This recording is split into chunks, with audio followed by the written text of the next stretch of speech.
గుడికైతే వచ్చేసాం. ఈ గుడి ఊరి చివరన ఉంది. అందుకే కావచ్చు మేము తప్ప ఎవరూ లేరు గుడిలో వెళ్ళేసరికి. కన్యని చూడండి ఇక్కడ. చిన్ని కృష్ణుడిని ఎలా చూస్తున్నాడో పైన. కన్యని చూసే వరకు నాకే తెలియదు అక్కడ కృష్ణుడు ఉన్నాడని.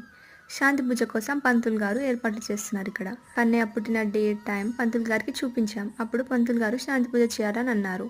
అందుకే శాంతి పూజ పెట్టుకున్నాం.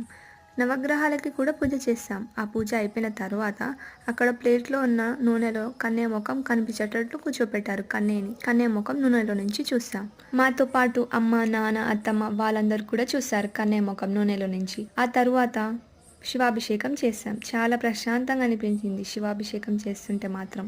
పువ్వులతో అలంకరణ చేసి మంగళారతి ఇచ్చి ప్రదక్షిణాలు కూడా చేశాం. మీకు ఏ గుడో చెప్పలేదు కదా, చెన్నకేశ్వర స్వామి గుడి. మీకు తెలుసా ఏ దేవుడు అవతారమో? తెలిస్తే కామెంట్ చేయండి. వీడియో నచ్చితే లైక్ చేయడం మాత్రం మర్చిపోకండి. అప్పటి వరకు మళ్ళీ కలుద్దాం.